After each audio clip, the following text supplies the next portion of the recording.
কুমড়ো তো আপনারা অনেকভাবেই রান্না করে খেয়েছেন, কিন্তু আমার মতো করে একবার এইভাবে ছোলা দিয়ে বানিয়ে দেখুন। এই রেসিপি দারুণ হয় খেতে, আর ভাত, রুটি, পরোটা সব কিছুর সাথেই এই রেসিপি ভালো লাগে। আসুন তাহলে আজকের রেসিপি দেখে নেওয়া যাক। আমি এরকম একটা কুমড়ো নিয়েছি।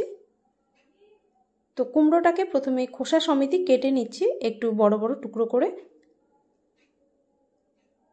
কুমড়োটা কিন্তু আমি ধুয়েই নিয়েছিলাম, ধুয়েই কেটে নিচ্ছি এখন। তো এইভাবে বড় বড় টুকরো করে কেটে নিচ্ছি। তো কুমড়োটা কাটা হয়ে গেছে। এদিকে আমি ছোট এক বাটির মতো কাঁচা ছোলা ভিজিয়ে রেখেছিলাম আগের দিন রাতেই। কড়াই বসিয়ে কড়াইতে দিয়ে দিচ্ছি প্রায় বড় 2 চামচের মতো সর্ষের তেল। সর্ষের তেলে রান্নাটা করলে বেশি স্বাদটা ভালো আসবে, তাই সর্ষের তেলই ব্যবহার করছি। এবার কেটে নেওয়া কুমড়োটা দিয়ে দিলাম। দিয়ে দিচ্ছি ছোট হাফ চামচ লবণ আর একটু হলুদ দিয়ে দিচ্ছি। কুমড়ো তাড়াতাড়ি নরম হয়ে যায়, তাই ঢাকা ছাড়াই আমি কুমড়োটাকে প্রায় 3 থেকে 4 মিনিট হাই টু মিডিয়াম ফ্লেমে ভেজে নেব। আর এই রান্নাতে একটু কাঁচা কুমড়োটা ব্যবহার করলে ভালো হয়। আর আমি কুমড়ো রেসিপি কয়েকদিন আগে শেয়ার করেছিলাম, দুটো রেসিপি। তো আপনারা কেউ যদি দেখে না থাকেন সেই রেসিপিগুলোও কিন্তু দেখে নিতে পারেন। দুটোই নিরামিষ রেসিপি। এদিকে দেখুন কুমড়োটাও ভাজা হয়ে গেছে। কুমড়োটাকে এখন ভেজে তুলে নিচ্ছি। যারা কুমড়ো খেতে ভালোবাসেন তাদের তো বলবোই আপনারা একবার ট্রাই করে দেখুন, আর যারা একেবারেই অপছন্দ করেন তাদেরও বলবো একবার ট্রাই করে দেখুন। আপনাদের খুবই ভালো লাগবে এই রেসিপিটা, কারণ সত্যি এই রেসিপিটা আমি বলে বোঝাতে পারবো না, এতটাই টেস্ট হয়। তো কুমড়োটা ভেজে তুলে কড়াইটাকে একটু পরিষ্কার করে কড়াইতে আরও একটু তেল দিয়ে দিচ্ছি। প্রায় বড় 2 চামচের মতো তেল দিয়ে দিলাম। দিয়ে দিচ্ছি একটা শুকনো লঙ্কা, ছোট হাফ চামচ দিয়ে দিচ্ছি 5 ফোড়ন। এই রান্নাতে কিন্তু 5 ফোড়নটাই দিতে হবে, আর যে কোনো রান্নাতেই ফোড়নটা যদি ঠিকঠাক না পড়ে রান্নার স্বাদটা কিন্তু ভালো আসে না। তাই 5 ফোড়ন দিয়ে আপনারা একটু রান্নাটা করে দেখবেন। 5 ফোড়নটা একটু ভাজা হলে তারপর এর মধ্যে দুটো মিডিয়াম সাইজের আলু কেটে দিয়ে দিচ্ছি। সামান্য লবণ দিয়ে দিচ্ছি আর একটু হলুদ দিয়ে দিচ্ছি। আলুটাকে প্রায় 5 থেকে 6 মিনিট ভেজে নেব। একটু ঢাকা দিয়ে ভেজে নেব, যেহেতু কুমড়ো খুব তাড়াতাড়ি সেদ্ধ হয়ে যায়, তাই আলুটাকে এই সময় একটু নরম করে ভেজে নিতে হবে। তো ঢাকা দিয়ে দিচ্ছি, ঢাকা দিয়ে আলুটাকে একটু নরম করে ভেজে নেব। এদিকে মিক্সিং জারটা নিয়েছি, দিয়ে দিচ্ছি 4টে কাঁচা লঙ্কা। এখানে ঝালটা অবশ্যই আপনাদের স্বাদ অনুযায়ী দেবেন। আর ছোট 3 টুকরো আদা দিয়ে দিচ্ছি। জল ছাড়াই এর একটা পেস্ট বানিয়ে নিচ্ছি। তো দেখুন পেস্টটা হয়ে গেছে। জল ছাড়াই কিন্তু পেস্টটা করে নিলাম। চাইলে আপনারা একটু থেতো করেও দিতে পারেন আদা আর কাঁচা লঙ্কাটা। এদিকে আলুটাও ভাজা হয়ে গেছে, একটু নরম করেই ভেজে নিলাম আলুটাকে। আর মাঝে কিন্তু আমি একটু ঢাকনা খুলে খুলে নাড়াচাড়া করে নিয়েছিলাম। আলুটা ভাজা হয়ে গেছে।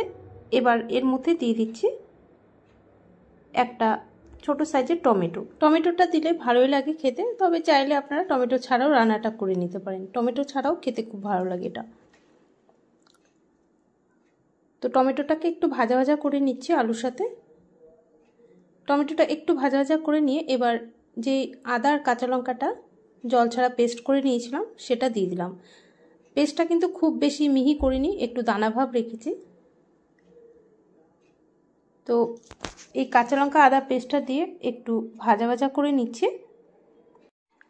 একটু ভাজা ভাজা হয়ে আসলে তারপর এর মধ্যে একটু জল দিয়ে দেব, তারপর কিছু গুঁড়ো মশলা দিয়ে দেব।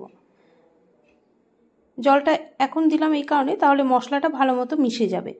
দিয়ে দিচ্ছি ছোট 1 চামচ জিরের গুঁড়ো, দিয়ে দিচ্ছি ছোট 1 চামচ ধনের গুঁড়ো, লঙ্কার গুঁড়ো দিয়ে দিচ্ছি ছোট 1 চামচ। এখানে ঝালটা অবশ্যই আপনাদের পছন্দ মতো দেবেন, যে যেমন ঝাল খেতে পছন্দ করেন। দিয়ে দিচ্ছি ছোট হাফ চামচ হলুদ।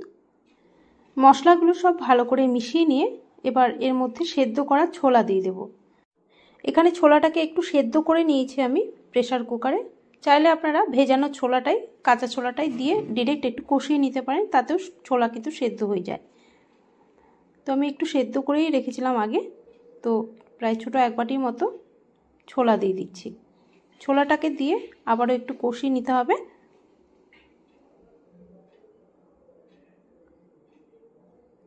তো এইভাবে একটু কষিয়ে নিচ্ছি মশলার সাথে। এবার আমি ভেজে রাখা কুমড়োটাও দিয়ে দেব। কুমড়ো দিয়ে আবারও সব কিছু ভালো করে মিশিয়ে নিচ্ছি। তো একটু কষিয়ে নিচ্ছি সব কিছু আবারও। কুমড়ো আলু ভাজার সময় একটু লবণ দিয়ে ভেজে নিয়েছিলাম, তো এখন আরও একটু লবণ দিতে হবে। তো আমি আমার স্বাদ অনুযায়ী লবণটা দিয়ে দিচ্ছি, প্রায় ছোটো 1 চামচ লবণ দিয়ে দিচ্ছি। তো ভালো করে মিশিয়ে নিয়ে এবার এর মধ্যে গরম জল দিয়ে দেব। কুমড়ো সেদ্ধ হতে খুব একটা সময় লাগে না, আর ভাজাই আছে তাই খুব একটা সময় লাগবে না। আর আলুটাকে আমি আগেই নরম করে ভেজে নিয়েছিলাম ভালো করে। এই রান্নাতে একটু যদি ঝোল ঝোল থাকে খেতে ভালো লাগবে, তবে আপনারা একটু মাখা মাখা করেও এটা নামিয়ে নিতে পারেন। তো এইভাবেই আমি গরম জল দিয়ে ভালো করে মিশিয়ে নিচ্ছি। এবার ঢাকা দিয়ে রান্নাটা করে নেব যতক্ষণ না পর্যন্ত আলু মিষ্টি কুমড়ো সেদ্ধ হয়ে যাচ্ছে।